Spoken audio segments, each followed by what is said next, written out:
We welcome you, Chandrakant sir. Thank you so much. Thank you so much. याद तो होगा ही, इस नाचीज का नाम है पारुल और आप सभी को वेलकम करती हूँ मैं इस हाई परफॉर्मेंस यूथ समिट में। And Chandrakant sir, I must tell you कि जब से लोगों को पता चला है कि आप आ रहे हैं सेशन में, सारे जो फैशन डिजाइनर्स हैं या जिनके अंदर थोड़ा बहुत भी फैशन का कीड़ा है, people are asking us questions कि चंद्रकांत सर से कब मिलना होगा। बहुत जल्द लो, मैं हाजिर हो गया। I want to, and people are loving your pin. Thank you so much. इसके पीछे कोई खास वजह? नहीं, कोई खास वजह नहीं है। कुछ एक्स्ट्रा एलिमेंट मुझे कॉस्ट्यूम में ऐड करने की आदत है, so that is there. Wow, elements की बात हो रही है, कुछ एक्स्ट्रा की बात हो रही है। चंद्रकांत सर, आपके बारे में we heard so much and आपकी स्ट्रगल हम जानते हैं, आपका सक्सेस हम देख रहे हैं और वी वेरी प्रीटी श्योर कि आने वाला जो साल है वो भी आपके काफी सक्सेसफुल होगा। जो एक्स्ट्रा एलिमेंट है वो आपके लिए क्या है in life, in your career?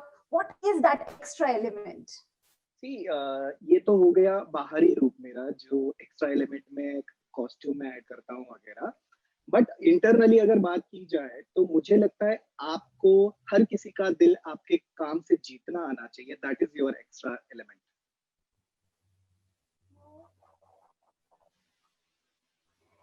ऐसी बातें आप कहते हैं, इतनी बड़ी बड़ी बातें, इतनी प्यारी सी स्माइल के साथ, तो हर किसी का दिल ही आ जाएगा। When we talk about high performance और हम बात करते हैं कि आपको अपनी लाइफ में, करियर में, गोल में, आपको भी कोई ऐसा एक इंडिविजुअल मिला होगा जिसने आपकी लाइफ बदल दी।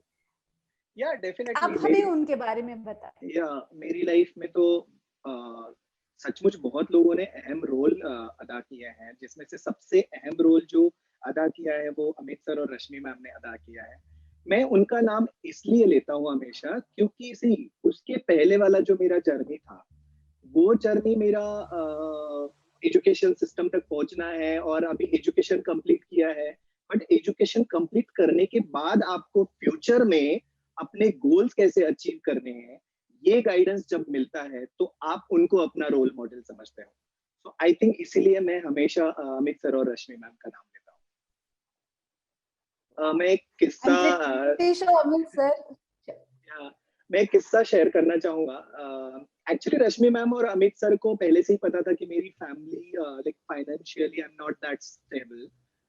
बट बहुत सारी बार ऐसा होता था कि कुछ कंपनीज को बुलाया जाता था कि बच्चों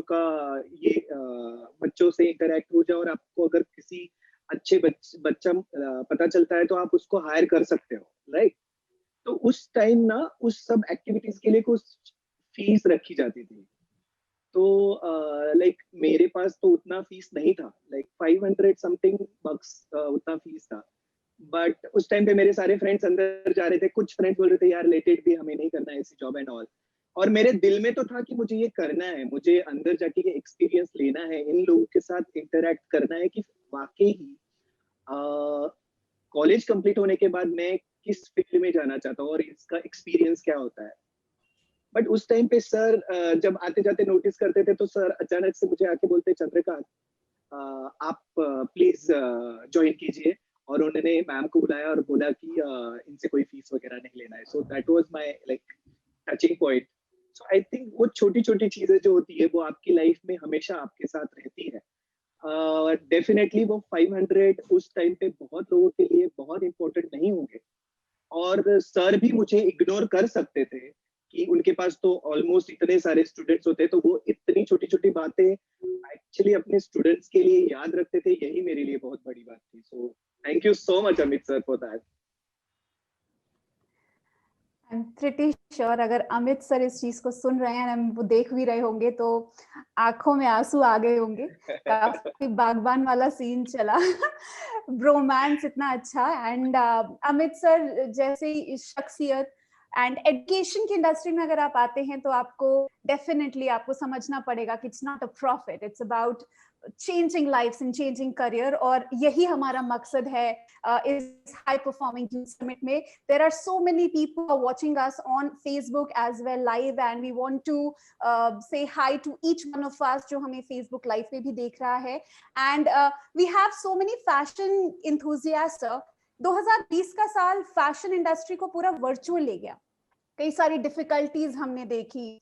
What were the challenges जो आपने फेस किए? एक्चुअली चैलेंजेस फेस करने के लिए कुछ था ही नहीं. सो इसीलिए मैंने बहुत अच्छे से एंजॉय किया है. मैंने बहुत सारी बुक्स पढ़ी है. मैंने बहुत सारे जो फैशन ब्लॉगर्स हैं उनको उनकी हिस्ट्रीज पढ़ी है. सो आई थिंक मैंने इस कोविड पीरियड को बहुत पॉजिटिवली लिया है और बहुत अच्छे से यूज कर लिया है. सो मुझे ऐसे कुछ चैलेंजेस लगे नहीं. फाइनली मैं तो ये बोलूंगा कि ये तो डेफिनेटली अच्छी बात नहीं है. कोविड आया है, सबकी लाइफ बहुत चेंज हो गई है. इसका डायरेक्टली इनडायरेक्टली इम्पैक्ट स्टूडेंट्स पे बहुत पड़ा है क्योंकि एजुकेशन सिस्टम जो है पूरा हिल गया है. बट अगर मेरी पर्सनल बात होती है तो मुझे इतना ब्रीदिंग स्पेस मिला तो जिसमें मैंने बहुत अच्छे से एंजॉय किया है और अपने आप को अपडेट करने की कोशिश की है. सो दैट्स इट. कहने के लिए कि जो भी आपको मिले, जो मौका आपको मिले, जो टाइम आपको मिले, उसको बेस्ट यूटिलाइज करें. एंड आप अपने टुमारो को खुद ही बेटर कर सकते हो और वो आज से ही शुरू होगा. वाओ, इतने सारे क्वेश्चंस आ रहे हैं सर. कई मराठी फैंस भी हैं जो आप मराठी में सुनना चाहते हैं तो so I have people messaging us, personal chat पे भी आ रहा है कि सर से कुछ मराठी में बुलवाइए. तो सर कुछ मराठी में हो जाए. मराठी में आता काय बोलणार मराठीमध्ये. एखादा प्रश्न असेल तर त्या प्रश्नाचं उत्तर द्यायला मला नक्कीच आवडेल. सो मराठीमध्ये जर कुणाला प्रश्न विचारायचा असेल तर please go ahead. Okay, so sir Marathi का सवाल मुझे लगता है नरेंद्र सर के पास होगा. Narendra sir, over to you. हाँ, थैंक्स. सो मैं प्रश्न तो आपको हिंदी में ही पूछूंगा, आप मराठी में जवाब दो देना. और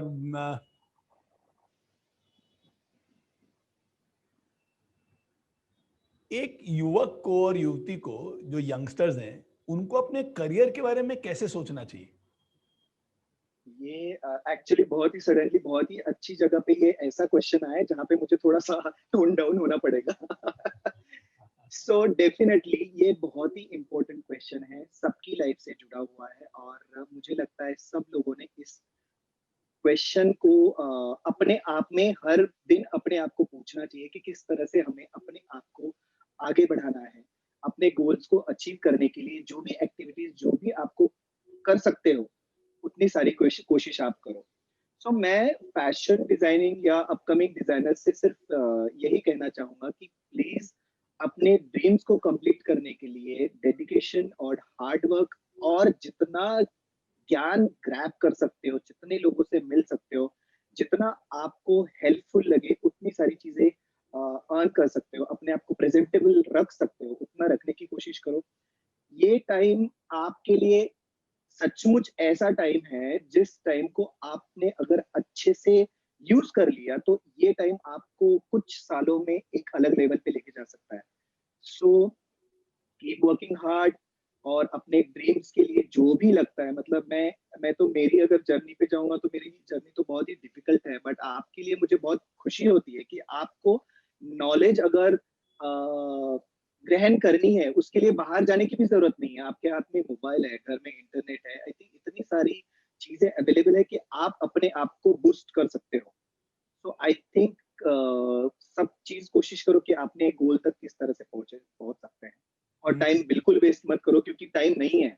कब ये न्यू ईयर आया और कब वो न्यू ईयर चला गया पता ही नहीं चलता है. सो जितना जल्दी अपने आप को 100% अगर आप देना चाहते हो तो 200% देने की कोशिश करो क्योंकि हर कोई 100% देने की रेंज में लगा हुआ है. Keep hard working. तो आपकी लाइफ की जर्नी बताइए ना जरा. सर मेरी लाइफ की जर्नी अगर मैं मेरा फैमिली बैकग्राउंड से शुरुआत करता हूँ तो मेरा फैमिली बैकग्राउंड फाइनेंशियली उतना स्ट्रांग नहीं था. बचपन से ही मैंने देखा है. अगर एक सिंपल सा एग्जांपल मैं देना चाहूंगा कि जब मैं अपने बचपन की यादें मेरे सामने आती है तो मेरे घर में अगर कोई बीमार हो जाता था तो पहले उस बीमार इंसान के बारे में नहीं सोचा जाता था, मेरी फैमिली मेंबर के बारे में नहीं सोचा जाता था, ये सोचा जाता था कि अब हॉस्पिटल के पैसे कहाँ से आएंगे। So so that is like very sad part of my life कि मुझे अगर लाइक सिंपल सा एग्जांपल मैं अगर देना चाहूंगा, अगर मुझे खाना खाना है, उस खाने के पीछे मेरी मॉम किस तरह से एक्सरसाइज करती थी ये मुझे पता थी, लेकिन उस टाइम पे कुछ नहीं पता होता है, जो सिचुएशन होती है वो सिचुएशन होती है, वो टफ टाइम है या क्या टाइम है ये आपको नहीं समझता है। तो मुझे अच्छे से पता है कि हमारे घर में अनाज खरीदने के पैसे नहीं होते थे। तो मेरी मॉम ने जो चक्की होती है गांव में, जो चक्की वाले होते हैं, तो वो चक्की वाले के पास गए थे और उन्होंने उनको बोला था कि जो लोग अनाज चक्की से पीस के लेके जाते हैं, वो जो नीचे गिरता है ना, वो अनाज मुझे कम पैसों में दे दो। तो सो ये चीज मैंने अपनी लाइफ में देखी है, इस सारी चीजों को मैंने महसूस किया है। मेरी मॉम की वो एक छोटी, मैं उनके पल्लू को पकड़ के जाता था उनके साथ। जब मैं रोटी खाता था तो उस रोटी में वो पत्थर की जो आवाज आती थी वो मुझे आती थी, लेकिन मॉम मुझे सिर्फ प्यार से बोलती थी कि आप खा लो, कुछ नहीं होता है। दूसरी बात ये मैं बोलना चाहूंगा कि इतने क्रुशियल टाइम में मेरे पापा जो थे, उनको बिल्कुल नहीं लगता था कि मैंने पढ़ाई करनी चाहिए। उनको ऐसा लगता था कि पढ़ाई करना और जॉब करना जो है वो अमीर लोगों का, जिनके पास पैसा है, उनका काम है। वो बहुत अच्छे से सॉरी वो बहुत अच्छे से अपने बच्चों को एजुकेट कर सकते हैं। तो मेरे पापा बिल्कुल अगेंस्ट थे मेरी पढ़ाई के, क्योंकि वही रीजन था। तो उनको पहले से ही ऐसा लगता था कि मैं जब सेकेंड स्टैंडर्ड में था तो उन्होंने मम्मी को बोल दिया कि अभी इसको पढ़ने की जरूरत नहीं, इसको साथ में खेत में लेके जाया करो, तो धीरे धीरे सीखेगा तो कुछ पैसे कमा सकता है। मेरी मम्मी बिल्कुल अगेंस्ट थी इन सब चीजों के। तो उन्होंने उनकी फ्रेंड को, जो दूसरे गांव में रहती थी, उनकी फ्रेंड को फोन किया, और फोन किया इन द सेंस बात की जब वो आए थे हमारे गांव में, और उनको बोला कि आपके यहाँ पे जो अनाथालय है उसमें मेरे बच्चे को डाल दो। तो अनाथालय में बच्चों को डालना है तो आपको एक कंडीशन होती थी, या तो आपके पापा नहीं है या तो आपके मम्मी पापा नहीं है, ऐसी सिचुएशन थी उस टाइम पे। तो मेरी मम्मी ने उनको बोला था कि उनको बोल देना कि इसके पापा नहीं है, तो उसका खाने पीने का और एजुकेशन करने से वो दूर नहीं रख पाएंगे उससे। मेरे पापा इतने ज्यादा स्ट्रिक्ट थे कि उनको ऐसा हमेशा ये लगता था कि अगर मेरे अगेंस्ट कोई जाता है तो उसको मारने के लिए भी पीछे नहीं हटते थे। तो मेरी मम्मी को हमेशा ये पता था, अगर मैं मेरे बच्चे को कहीं और भेजती हूँ तो डेफिनेटली मुझे बहुत सारी मार खानी पड़ेगी। और मुझे अच्छे से याद है कि उनको बहुत अच्छे से सुनाया गया था, बहुत 6-7 महीने तक उनको सुनाया गया था मेरे दूर रखने की वजह से। तो आई थिंक मेरी लाइफ ऐसे शुरू हुई थी। फिर पापा को पता चला कि मैं वहां पे हूँ, वहां आ जाऊंगा, तो हर साल लाइक मैंने 10th जो है मेरी 12 बार मैंने 10th 12 बार स्कूल चेंज की है 10th तक। तो कभी कभी 6 महीने में मुझे मेरे मामा जी के पास से किसी मौसी के पास भेजा जाता था, वहां से किसी और अनाथालय में भेजा जाता था, किसी बोर्डिंग में भेजा जाता था। तो आई थिंक बहुत ही क्रुशियल टाइम देखा है सर। बट इस क्रुशियल टाइम में मैंने मेरी मॉम के जो सपने थे उन सपनों को पूरा करने की कोशिश हमेशा रखी, जिद हमेशा रखी। और आज खुशी सिर्फ इस बात की है सर कि आज अगर मेरे फैमिली में कोई बीमार हो जाता है तो हॉस्पिटल के बारे में नहीं सोचता है, उस पर्सन के बारे में सोचता है। और मुझे लगता है कि मैंने उतना अचीव कर लिया है जो मैं अपनी फैमिली में ये सारी चीजें ऐड कर सकता हूँ। सो that's it. Very beautiful, very deep. Thank you. Thank you for sharing this, Chandrakant. I'm so sorry. Yes sir. अरे, दिल की बात तो होनी चाहिए ना। No, actually आज ये यूथ के लिए है, ये जो प्रोग्राम आपने इतना प्यारा प्रोग्राम डिजाइन किया है, thank you so much sir, thank you so much Amit sir. मैं खुद महसूस कर सकता हूँ कि मेरे जैसे ही कुछ स्टूडेंट्स आज भी ये यूथ समिट देख रहे होंगे, उनके ऊपर भी बहुत सारी मैं नहीं बोलता हूँ कि आपके पास फाइनेंशियली प्रॉब्लम हो तो ही प्रॉब्लम हो सकती है, आपके पास बहुत सारा पैसा है फिर भी प्रॉब्लम होती है। या तो आपके फैमिली मेंबर सपोर्ट नहीं करेंगे आपके ड्रीम को कंप्लीट करने के लिए, उनके ऊपर समाज का प्रेशर हो सकता है, तो बिल्कुल। बहुत सारे प्रॉब्लम्स है। तो इस प्रॉब्लम को सॉल्व करने के लिए सिर्फ आपको लड़ना पड़ता है।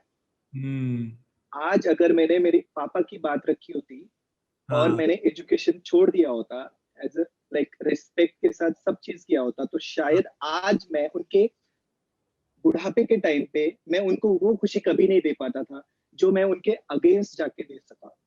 तो मुझे लगता है ब्रिलियंट। आपको आपके ड्रीम के साथ जीने की आदत डालनी पड़ेगी। आपके घर वाले भी आपको सपोर्ट नहीं करेंगे 100%। और मैं खुशनसीब समझता हूँ उन बच्चों के लिए कि जिनके बच्चे सच में उनके ड्रीम्स के साथ उनके खड़े हैं, उनके सपोर्ट सिस्टम बने हुए हैं। सो मैं उन पेरेंट्स के लिए थैंक यू सो मच बोलना चाहूंगा, बड़ा सा hug. So that's it. Oh, so beautiful, so beautiful. मतलब चंद्रकांत, काफी बार देखते हैं ये जो युवा है जो अपने इंस्टीट्यूट में आते हैं, plus people outside, they have something to complain about most of the times.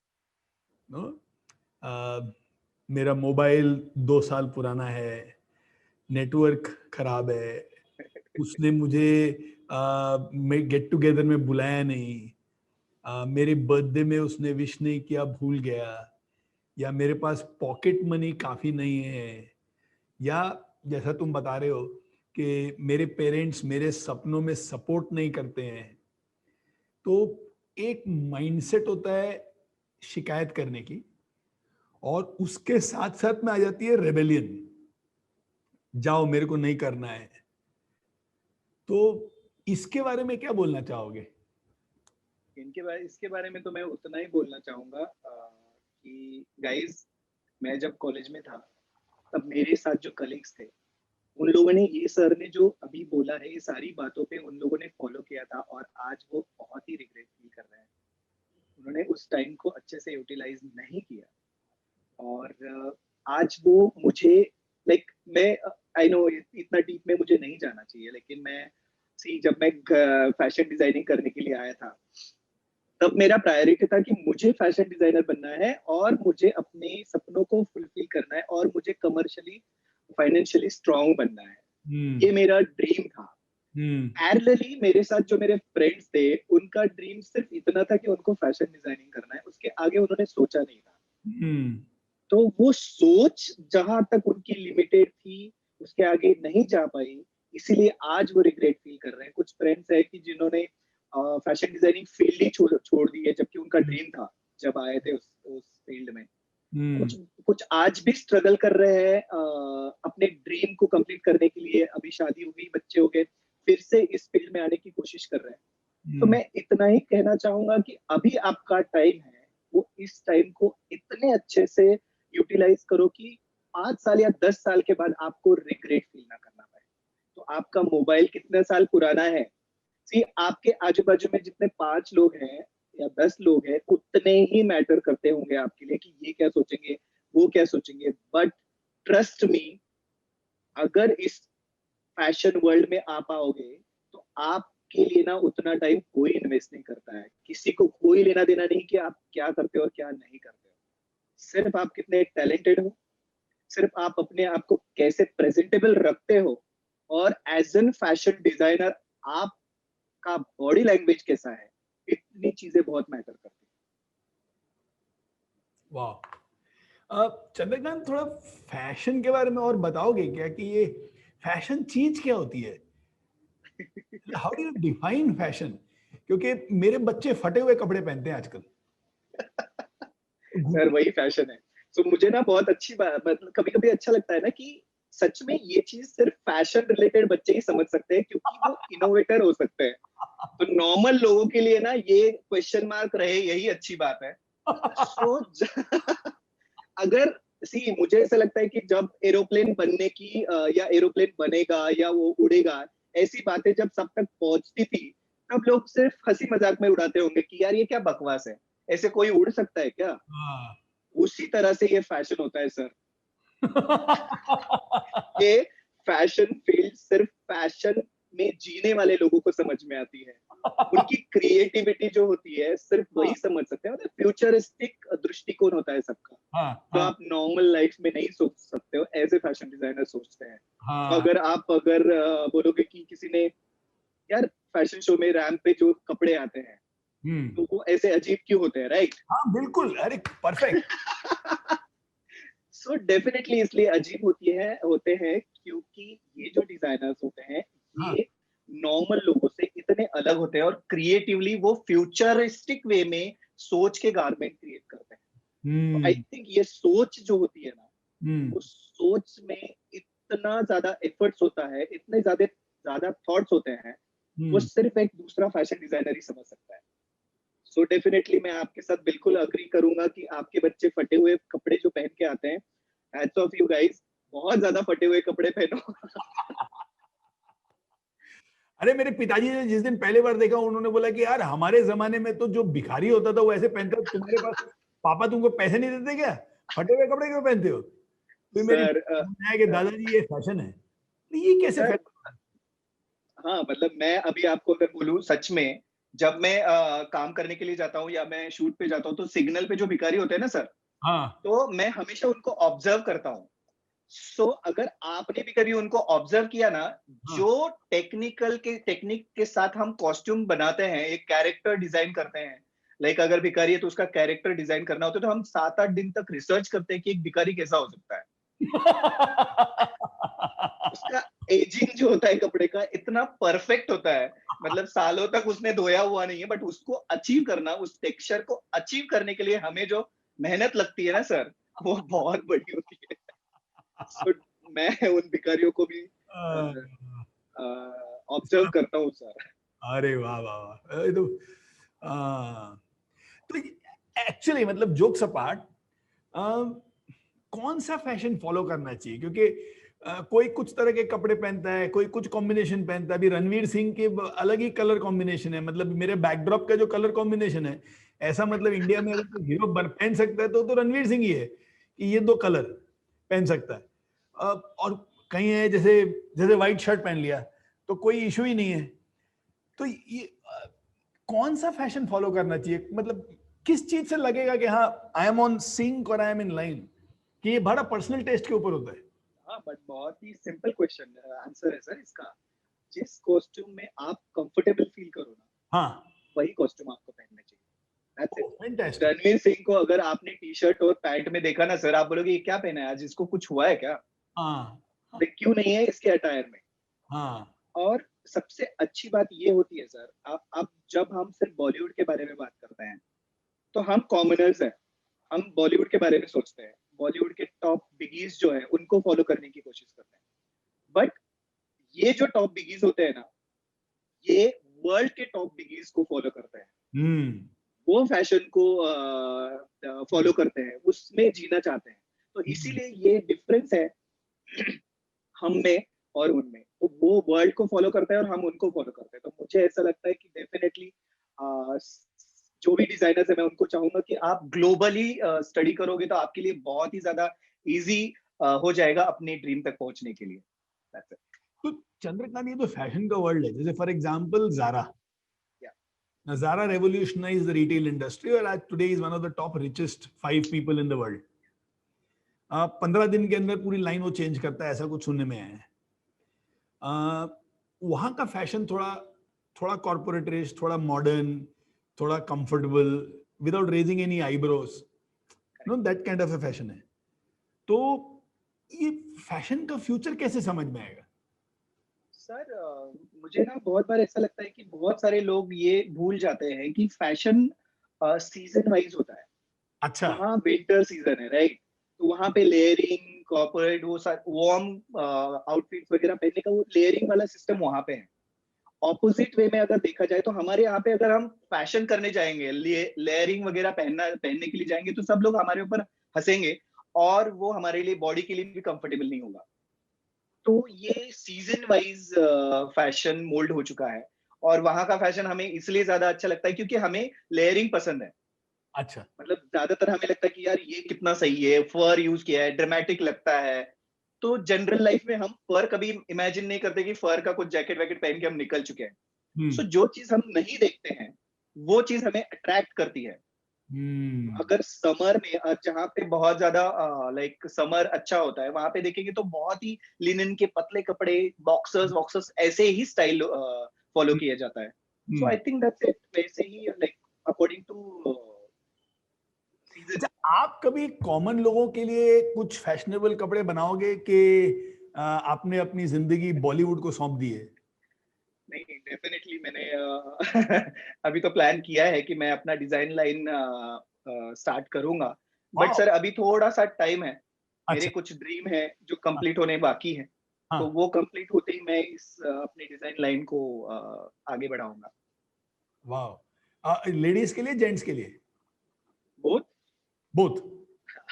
Okay, because some other designers tell that men are very boring to fashion and ladies and women are ऐसा more interesting. ऐसा कुछ होता है क्या? ऐसा ऐसा कुछ नहीं है। It's up to you. अगर आप बहुत अच्छे से कैरी कर सकते हो आउटफिट, तो डेफिनेटली बहुत सारे ऐसे ऐसे स्टार्स हैं, स्टार नहीं, कॉमन लोग भी ऐसे हैं। जैसे कि अगर विराट कोहली की बात की जाए, हाँ, उनका स्टाइलिंग सेंस भी बहुत अच्छा है।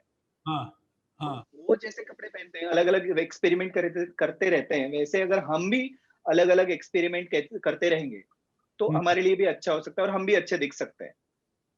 कॉस्ट्यूम में सबसे ज्यादा इंपॉर्टेंट रोल प्ले करता है आपकी एक्सेसरीज।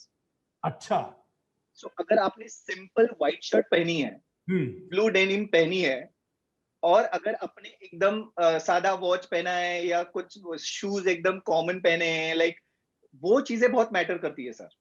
सो आई थिंक अगर आप सिंपल कपड़ों के साथ हम्म, लाइक अच्छी एक्सेसरीज कैरी करोगे तो हम्म। बहुत ही अमेजिंग लगोगे।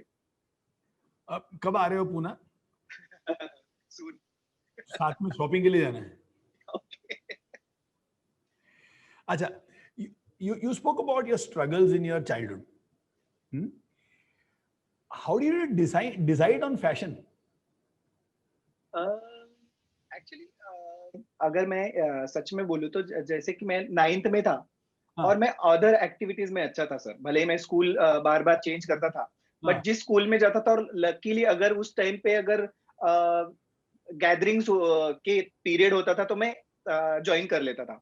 हाँ। और उस पीरियड में ना मैं सबका चहेता भी बन जाता था क्योंकि मुझे डांस में बहुत मैं डांस में अच्छा था। अरे, मैंने भरतनाट्यम सीखा हुआ है कुछ वाओ, टाइम, और मैं वाओ। एक्टिंग भी करता था उस टाइम पे स्कूल में सर। अभी नहीं, अभी तो मैं रिवील कर रहा हूँ ये सारी चीजें। तो इसकी वजह से ना जब ड्रामा करना हो या डांस करना हो, उस टाइम पे मैं अपने कपड़े कैसे अलग हो सकते हैं, हम्म, उसके बारे में हमेशा सोचता था। हम्म, तो उसी टाइम पे मैंने भानु अथैया जी, हाँ, उनके बारे में एक आर्टिकल पढ़ा था। तो हम्म, उन्होंने उस टाइम पे उस मतलब फैशन फील्ड में किस तरह से ग्रोथ हो सकता है और हम्म, फैशन फील्ड कैसे आगे चल के एक बहुत अच्छा करियर अपॉर्चुनिटी हो सकता है, इस बारे में लिखा था। बट हम्म, ट्रस्ट मी, मैंने सिर्फ वो फिल्मी दुनिया वाला चैप्टर कॉलम था इसलिए पढ़ा था। मुझे कोई इंटरेस्ट नहीं था उस टाइम पे। ओके, बट जब मैंने वो पढ़ा और एक नया करियर अपॉर्चुनिटी मुझे लगा और बहुत इंटरेस्टिंग लगा, और तब से मैंने बोलना शुरू कर दिया कि अब मैं अपना करियर फैशन डिजाइनिंग में करूंगा, हम्म, जबकि वो किसी को पता नहीं था कि फैशन डिजाइनिंग क्या होता है। हाँ, तो आई थिंक वही कंटिन्यूअस मेरे साथ रहा। मतलब 10th में, 12th में, 11th में जैसे मैं बात करता था, हम्म, तो उसी तरह से मैंने उसको कंटिन्यू रखा, और सब लोगों की निगाहें मुझ पे थी कि यार फैशन डिजाइनिंग करना है, ये है क्या। तो हम्म, ये मुझे और ज्यादा प्रोत्साहित करता था कि अब तो मुझे फैशन डिजाइनिंग ही करना है, मतलब भले ही मुझे किसी भी तरह से उस तक पहुंचना है। तो मैं हर वक्त नए लोगों से मिलता था, तो उनके साथ मैं डिस्कशन करता था कि यार मुझे ये करना है, तो आपको कुछ पता है तो बता दो, ये करना है तो मुझे बता दो। तो मैं कोशिश करता था कि ज्यादा से ज्यादा लोगों से इंटरेक्ट करूं, और मतलब पढ़े लिखे लोगों से, जैसे हम्म, कॉलेज के टीचर्स हैं या कोई डॉक्टर बाजू में है तो उनके साथ गप्पे मारते बैठे, तो उनके साथ जाके डिस्कस करें कि अरे इनको तो पता होगा। बट ट्रस्ट में सर, किसी को पता नहीं था कि फैशन डिजाइनिंग क्या है और इसमें करियर भी हो सकता है। हाँ तो हाँ, मुझे एक किस्सा याद है। जब मुझे फैशन डिजाइनिंग करना था और 10th मेरा अहमदनगर में था मैं, अच्छा। और अहमदनगर में मैं जिनके यहाँ पे डांस सिखाने जाता था, हम्म, माधुरी साड़ा, तो हम्म, उन्होंने मुझे मतलब पूछा था कि फैशन डिजाइनिंग क्या है, और उनको सब चीज पता था क्योंकि वो फैशन डिजाइनिंग के बारे में बहुत सारी चीजें जानते थे। तो हाँ, उन्होंने बोला था, यार मेरी जो जेठानी है उनकी बेटी फैशन डिजाइनिंग ज्वाइन करने वाली है आफ्टर 12th, हम्म, तो उस टाइम पे तुम आ जाना, हम देख लेते हैं, अगर लिया एडमिशन तो हो सकता है कुछ। बट सर मैं मुझसे रहा नहीं गया कि पुणे में ही कॉलेज होता है, ऐसा उन्होंने बोला था। तो मैं कुछ महीनों में ना वो फैशन डिजाइनिंग का कॉलेज ढूंढने के लिए पुणे आ गया। मतलब मेरे अच्छा, पास 25 रुपए थे, तो हाँ, मैं अहमदनगर से बस लेके जहां तक पैसे हम्म, जाएंगे, मतलब जहां तक टिकट मिलता है वहां तक गया। और फिर वहां पे उतरने के बाद मैं पैदल चलता था, पूरा रास्ता अंधेरा है, रात के 12 बजे है, मैं चल रहा हूँ। कोई आके अगर रोकता है क्या हुआ है, तो मैं बोलता था नहीं नहीं, मेरा मेरा घर यहीं पे है और मैं जा रहा हूँ यहाँ पे, मेरे खेत में जा रहा हूँ। मैं किसी को बोल भी नहीं सकता था क्योंकि डरा हुआ था कि कैसे पहुंचूंगा, अगर किसी ने कुछ मतलब मार दिया, उसे डर भी था मेरे अंदर। एक बंदे बंदे ने पूछा था कहाँ जाना है, तो मैं बोला यार मुझे उधर जाना है, मेरा वॉलेट गुम गया था तो मैं पैदल जा रहा हूँ। तो उस बंदे ने मुझे कहीं और मतलब 25 किलोमीटर तक ड्रॉप किया, फिर कुछ पैसे दे दिए पुणे जाने के लिए। सो ऐसा बहुत इंटरेस्टिंग जर्नी था वो मेरा। जब मैं पुणे पहुंचा ना सर, तब मेरे पास पैसे नहीं थे, रहने के लिए जगह नहीं थी, पुणे पहली बार देखा था, मेरे पास फ्रेंड सर्कल नहीं था, मेरे कोई रिलेटिव वहां पे रहते ये भी पता नहीं था। सो जो सपनों के साथ में, जो चाहत के साथ में फैशन डिजाइनिंग कॉलेज देखने आया था ना, वो एक दो दिन के बाद टूटने लगी थी सर।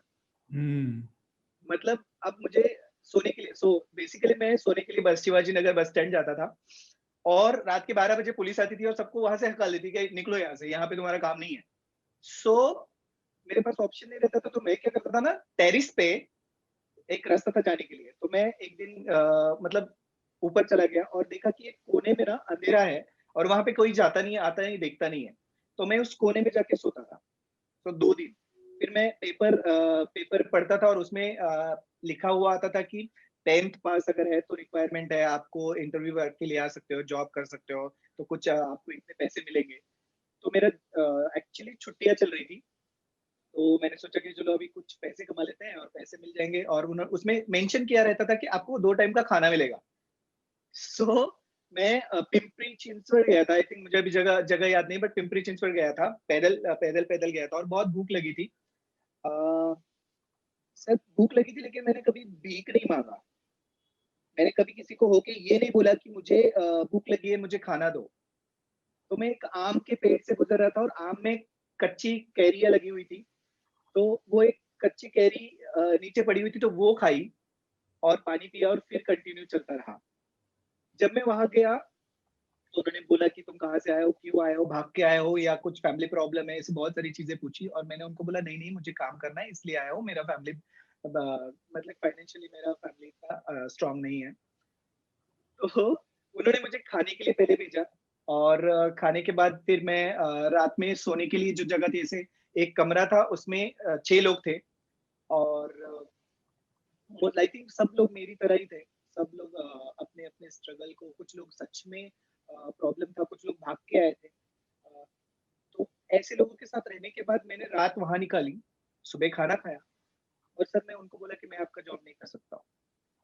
हम्म, रात भर मैंने सोचा, अगर मैं ये जॉब करने आया हूँ बॉम्बे में, ये सोच के इस लाइन में आऊंगा, तो मेरा करियर, मेरा ड्रीम, इससे अच्छा तो मैं अपने गांव में मेरे पापा ने जो बोला था वही काम कर लेता, तो भी चल जाता था। तो हम्म, मैंने उस टाइम पे डिसाइड कर लिया कि ये मेरा फील्ड नहीं है, ये मेरी जगह नहीं है। वहां से मैं निकल गया और पुलिस स्टेशन चला गया। पुलिस स्टेशन को बोल दिया कि भाई मैं पुणे घूमने आया था और मेरा वॉलेट, फिर से झूठ बोला मैंने उनको कि मेरा वॉलेट खो गया है। तो उन्होंने मुझे बस में बिठा दिया, मुझे अहमदनगर तक का टिकट मतलब निकाल के वहां पे छोड़ ड्रॉप करने के लिए बोल दिया। और मैं फिर से अपने आंटी के पास गया, मैंने 11th 12th कंप्लीट किया।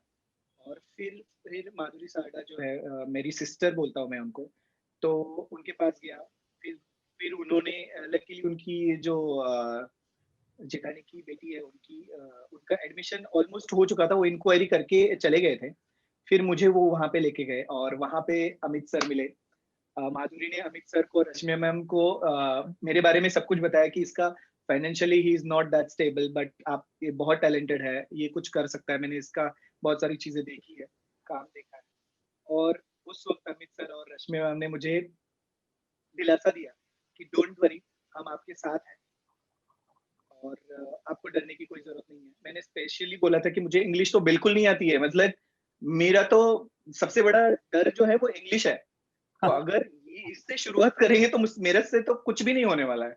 बट उस टाइम पे उन्होंने बोला कि नहीं नहीं, आपको डरने की बात नहीं, हम इंग्लिश भी सुधार लेते हैं, हम बच्चों को वैसे भी ग्रूम कर लेते हैं धीरे धीरे।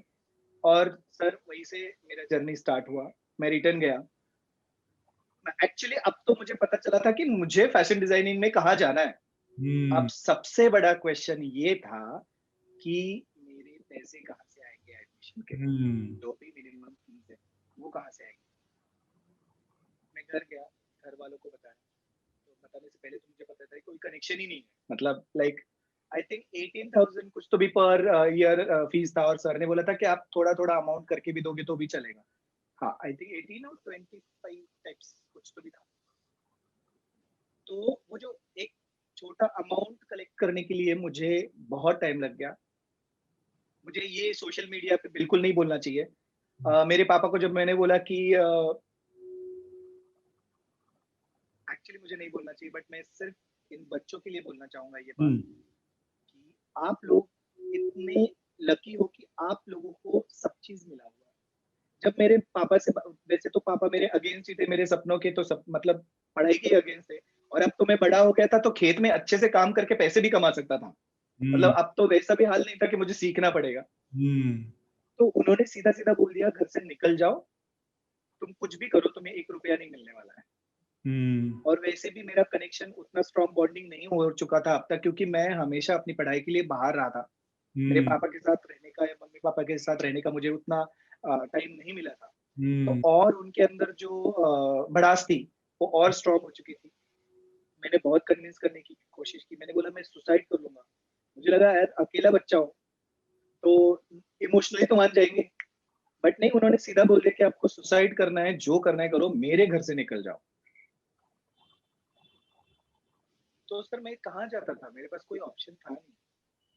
तो यहाँ पे मुझे ऐसा, मैं किसी भी बच्चे को नहीं चाहूंगा कि ये बच्चे मैंने जो लाइफ में डिसीजन लिए हैं वो अपने मम्मी पापा के साथ ले।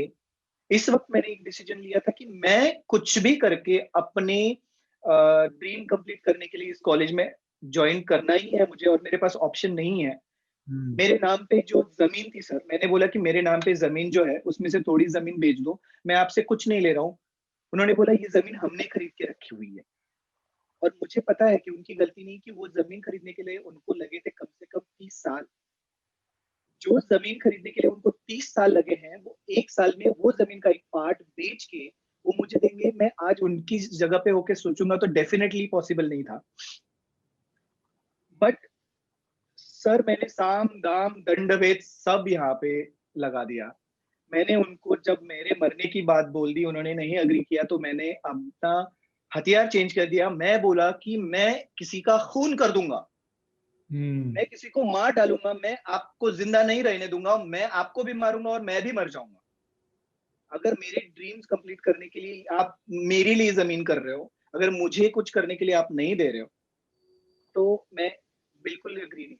सो मैंने बहुत ही, मतलब मैं रात को घर पे जाके सोता था, और घर पे जाके सो के मैं डेफिनेटली, मेरे मन में ऐसा नहीं था कि मैं सच में उनको मारूंगा, डेफिनेटली नहीं था। मैं सिर्फ डरा रहा था उनको कि प्लीज मेरी हेल्प करो, और मेरे पास कोई ऑप्शन नहीं था। और मतलब लिटरली मैंने उनकी जिंदगी हराम कर दी। मेरी मम्मी को पता था कि मैं नाटक कर रहा हूँ, इसलिए वो भी जानबूझ के ड्रामा करती थी कि अरे बच्चा मर जाएगा, हमको मारेगा तो क्या होगा। लाइक मम्मी मेरे पापा की साइड से थी कि उसको पता था कि अगर मेरे साइड से वो बोलेंगे तो उनको बहुत ज्यादा सुनना पड़ेगा और मार खाना पड़ेगा। तो वो ड्रामा मतलब मेरे साइड से नहीं, उनके साइड से करती थी कि अरे वो मार देगा हमको, क्या करना है, दे दो उसको जमीन और छोड़ दो अपने पास से, हम लाइफ में उसका मुंह नहीं देखेंगे। ऐसा करके एक दिन उन्होंने जमीन बेचा। और सर जमीन बेच के उन्होंने अपने ऊपर जो कर्जा था वो पहले क्लियर किया। उन्होंने कभी ये सोचा नहीं कि इस पूरा का पूरा अमाउंट मुझे दिया जाए। उन्होंने अपने सर पे जो लोन था वो कंप्लीट किया मेरे पापा ने। और बचा हुआ एक अमाउंट मुझे दे दिया। और मैं इसलिए खुश था कि सर मुझे पता था कि मैं एटलीस्ट कॉलेज की 2 इंस्टॉलमेंट भर पाऊंगा, पर अगले 6 महीने तक मुझे सोचने की जरूरत नहीं है। तो मैं वो पैसे लेके गया, एडमिशन लिया, फिर एक पीजी में गया। इस टाइम पे ना प्रियंका करके, जो मेरी माधुरी की जेठानी की बेटी थी, प्रियंका साड़ा, उसने मेरी बहुत हेल्प की। उसने मुझे मतलब मुझे मेरे लिए पुणे अलग था, ऐसी लाइफस्टाइल अलग थी मेरे पास। मतलब लिटरली अगर मैं पियून को देखता था तो उसका मुझे ऐसा लगता था कि ये फैशन डिजाइनर है, बट मैं नहीं हूँ। मेरे कपड़े पहनने का स्टाइल, बिकॉज आई नो मैं नहीं अफोर्ड कर सकता था, और कहाँ से लाता था उस टाइम पे। मतलब माइंड में मेरे सब कुछ हो, बट प्रैक्टिकली अगर मुझे वो चाहिए तो मैं कहाँ से लाता था। वो सारी चीजें मुझे बहुत अच्छे से याद है, बट उन सारी चीजों ने मुझे बहुत स्ट्रांग किया। हर दिन मुझे स्ट्रांग बनाता गया। कुछ फ्रेंड्स मतलब मेरे क्लास में जो बच्चे थे, डेफिनेटली वो मुझे लाइक नहीं करते थे, क्योंकि मेरा बिहेव मतलब लाइक मैं थोड़ा अलग ही कैटेगरी में आता था कि यार ये कैसे रहता है, चप्पल पहन के आता है। मतलब कॉलेज में ऐसे कौन आता है, और फैशन डिजाइनिंग करने के लिए आया तो क्या मतलब इंग्लिश नहीं आता है। बट हाँ, मैंने ये सारे प्रॉब्लम को उतना ज्यादा प्रायोरिटी नहीं दिया। जो लोग मेरे बारे में सोचते हैं उसको प्रायोरिटी नहीं दिया। मेरे गांव के लोग भी मेरे बारे में जो प्रिडिक्शन करते थे कि मम्मी पापा को डराता है, इस खेत में काम नहीं कर रहा है। अपने खेत बेचना मतलब हमारे लिए बहुत बड़ी बात होती है सर, अपनी माँ को बेचने वाली टाइप्स बात होती है। तो एक जमीन बेचने के बाद कोई बंदा अपने माँ बाप को डरा धमका के ऐसी चीज पढ़ने जा रहा है जिसका वजूद ही नहीं है। मतलब फैशन डिजाइनिंग है क्या? बिल्कुल बिल्कुल बिल्कुल। अगर मैं मेडिकल और इंजीनियर और यार एटलीस्ट टीचर बनने की कोशिश करता तो सब लोग बहुत ही खुशी खुशी मेरा सपोर्ट करते थे। बट ये फील्ड ऐसा था सर, जो कोई जानता भी नहीं था, उनकी भी गलती नहीं थी। तो मुझे ना तो मेरे माँ बाप का सपोर्ट था, ना तो मेरे फैमिली मेंबर्स का सपोर्ट था, ना तो मेरे लाइक मोरल सपोर्ट, ना तो मेरी किसी भी गांव के बंदे का था। इस टाइम पे मेरा सपोर्ट सिस्टम सिर्फ एक चीज बना था, मेरे फ्रेंड्स, जिन्होंने हर वक्त मेरे अंदर वो फैशन डिजाइनिंग के बारे में जज्बा देखा था। बट सर एक बात मैं और मेंशन करना चाहूंगा कि आज तक मेरे जो फ्रेंड्स, मेरा स्कूल जैसे कि 5 किलोमीटर दूर था या 10 किलोमीटर दूर टाइप्स था, कॉलेज था। तो मेरे वहां के जो फ्रेंड्स थे उनको मैंने कभी अपने घर इनविटेशन नहीं दिया, या जहां जहां मैं पढ़ा हूं उनको कभी मैंने ये यकीन नहीं दिलाया कि मैं इतना गरीब घर से हूं। मैं फाइनेंशियली मैं बहुत ही ज्यादा प्रॉब्लम में हूं। कभी यकीन होने नहीं दिया, क्योंकि मुझे हमेशा ये लगता था कि अगर मैं अपने प्रॉब्लम शेयर करूंगा, डेफिनेटली ये गलत भी हो सकता है, बट मेरा सेल्फ रिस्पेक्ट ये कहता था कि तुम फ्रेंडशिप करो, उसके बीच में अगर तुम अपने वीक पॉइंट्स लेके आओगे, उस टाइम पे ड्यूरिंग द स्कूल, एंड मैं स्कूल चेंज कर रहा हूँ, फ्रेंड्स कुछ महीनों के लिए बन रहे हैं, और मैं अपना सैड पार्ट उनकी लाइफ में छोड़ के चला जाऊं, वो मुझे बिल्कुल पसंद नहीं था। तो इसीलिए मैंने कभी किसी भी फ्रेंड्स के साथ मैंने मेरे पास्ट लाइफ के बारे में कभी डिस्कस नहीं किया था। तो जब मैं एक्चुअली जब मेरा आर्टिकल आया, जब मैं बाजीराव मस्तानी के बाद, और उन्होंने पढ़ा, तो उन्होंने फोन किया, यार तूने बताया क्यों नहीं। मतलब लिटरली कितने ऐसे फ्रेंड्स हैं कि जिन्होंने बोला कि यार इतने प्रॉब्लम से जाने के बाद, मतलब हमें अपना नहीं समझा तूने, बट हम प्राउड फील करते हैं कि एटलीस्ट तूने अपनी लाइफ में इतना कुछ किया है। बट सिर्फ मैं ये बात कहना चाहूंगा उन बच्चों के लिए कि अगर आप अपनी लाइफ को एक अलग दिशा में लेके जाना चाहते हो, तो उस दिशा में लेके जाने के लिए आपको बहुत कुछ खोना पड़ता है, बहुत कुछ खोना पड़ेगा। बहुत सारे एग्जाम्पल है, ये तो मैं बोल रहा हूँ। आई थिंक मैं thank you so much again sir, Amit sir, आपने ये प्लेटफॉर्म क्रिएट करके दिया है कि यहाँ पे वो लोग आके आपको ये सामने एक अपनी लाइफ जर्नी एक्सप्लेन करे, जिन लोगों ने अपनी लाइफ स्टार्ट से एंड तक एक अच्छे मुकाम तक लेके गए हैं। इन लोगों के, इन एक्सपर्टीज के एक्सपीरियंस और इनके एग्जाम्पल्स आपको अभी इतना स्ट्रांग बना देंगे कि आपको अगर आपके प्रॉब्लम्स लग रहे हैं ना, वो प्रॉब्लम कम लगने लगेंगे। अगर ये चीज हमारे टाइम पे होती तो शायद बहुत सारी चीजें चेंज हो सकती होती थी। So thank you so much sir. और मैं सब लोगों को थैंक यू बोलना चाहूंगा जो मेरी लाइफ में की रोल प्ले किए हैं। मेरे फ्रेंड्स अमित सर, रश्मि मैम, संजीवनी मैम, कीर्ति मैम। सो बहुत सारे लोग हैं sir, thank you so much. और बच्चों के लिए मैं सिर्फ इतना ही बोलना चाहूंगा कि आपको आपका प्रॉब्लम अगर प्रॉब्लम लगता है, तो हम जैसे कुछ ऐसे लोग हैं जो ऐसे प्रॉब्लम से आए हैं, जो प्रॉब्लम्स आज की लाइफ में, आज की जनरेशन में किसी के पास नहीं है, मतलब एटलीस्ट नहीं है। और कुछ भी प्रॉब्लम हो आपको कभी लाइफ में, तो मैं हमेशा आपके साथ सपोर्ट करूंगा। आपको जो भी हेल्प चाहिए, आपको जो भी नॉलेज चाहिए, जहां पे भी जाना है, प्लीज प्लीज आप अपनी सारी प्रॉब्लम मेरे साथ शेयर कर सकते हो। डेफिनेटली बहुत सारे लोग मुझे मैसेज भी करते हैं कि ऐसा करना है, ऐसा करना है, बट अगर पास आउट होने के बाद आप मुझे आपका रिज्यूमे भेजते हो, तो उसको मैं कभी कंसीडर नहीं करूंगा।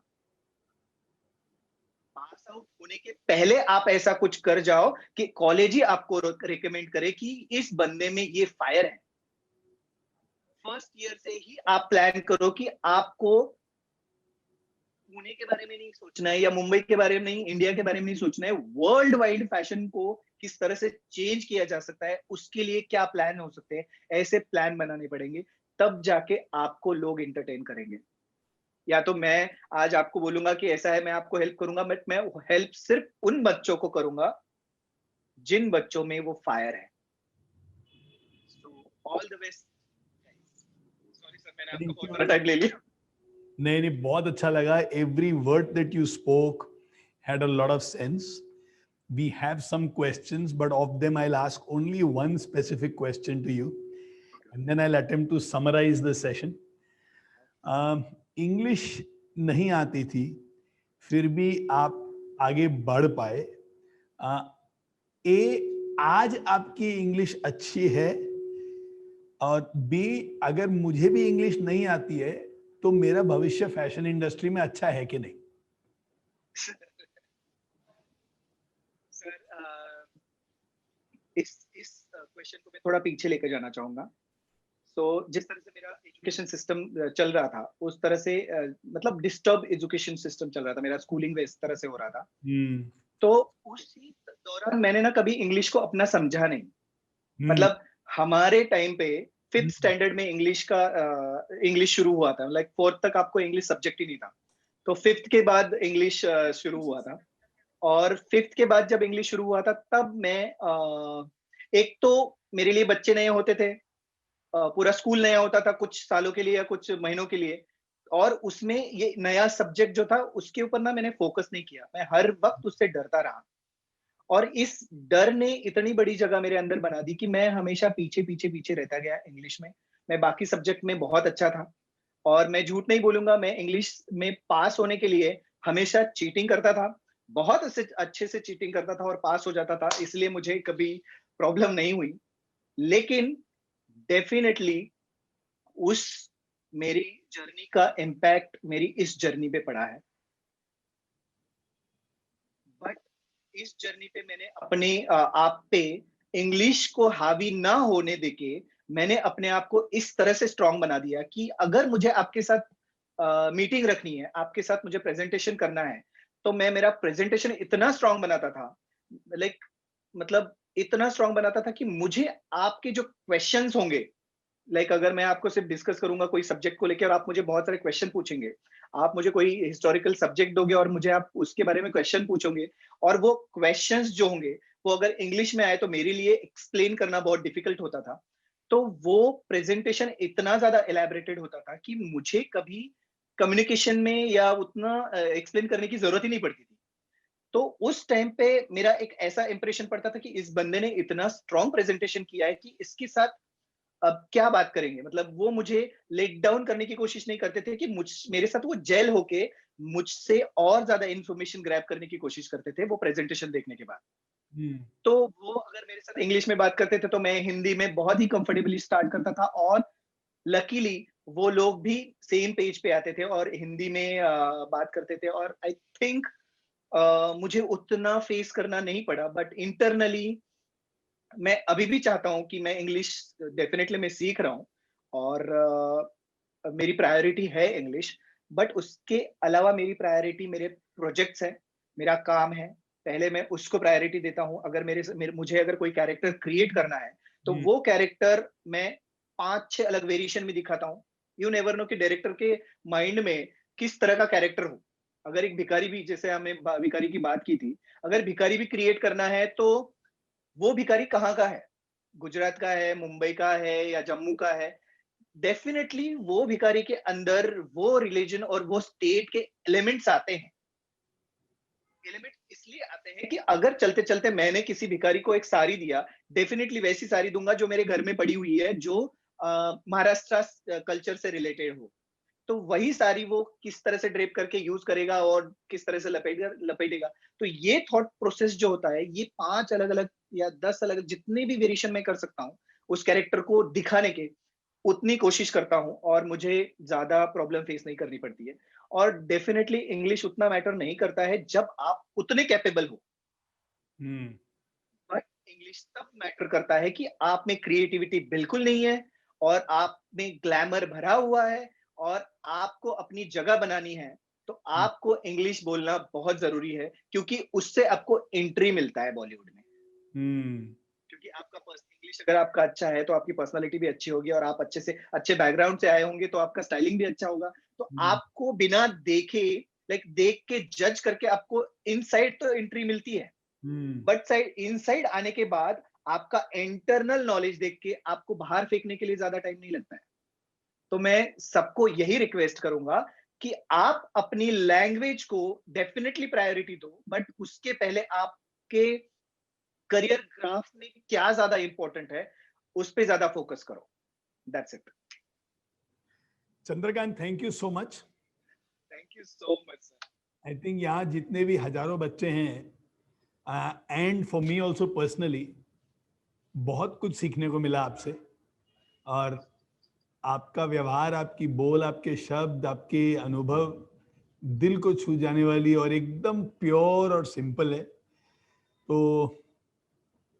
it was a very, very beautiful afternoon.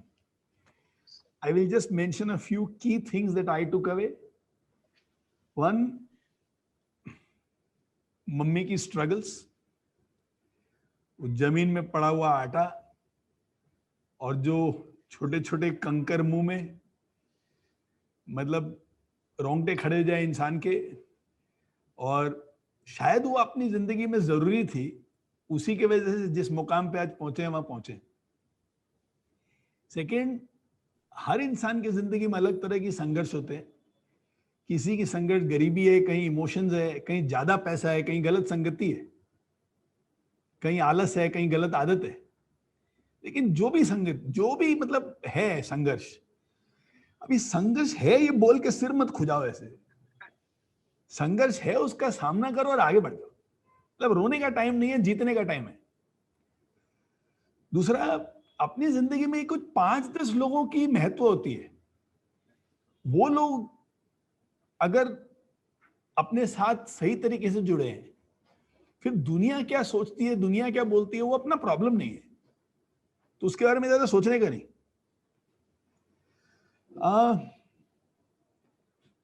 Final चीज जो आपने बोली, if capability is high then the need for a supporting language is low, if capability is low then the need for language is high.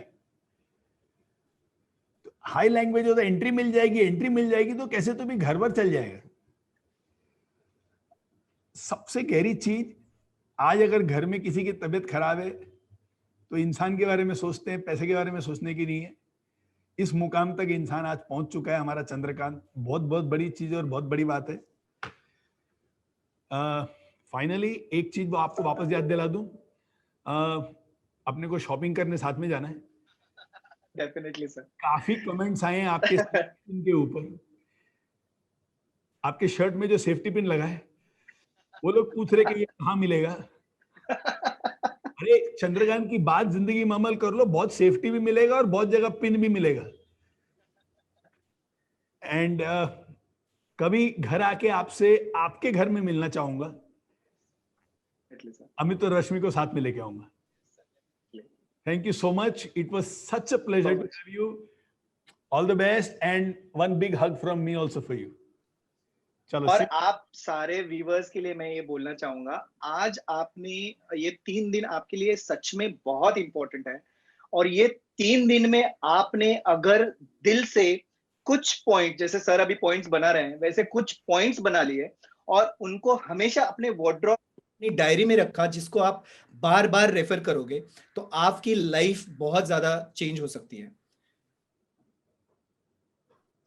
Life में गोल रखे हैं या goal set किए हैं, प्लीज गो अहेड, अपने ड्रीम को fulfil करो। और उन लोगों के लिए मैं ऑल द बेस्ट बोलना चाहूंगा और उनको बोलूंगा एक ही, आप अपनी लाइफ में गोल फिक्स करो, क्योंकि ये लाइफ एक ही बार है।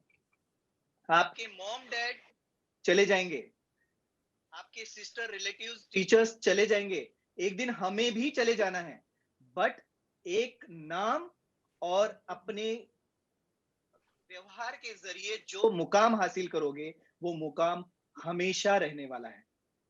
तो वो ऐसा मुकाम हासिल कर लो कि वो पीढ़ियां दर पीढ़ियां आपको याद रहे। That's it. All the Thank you so very much, best. Chandrakant. Bye. All the best. Love you so much. Thank you, sir.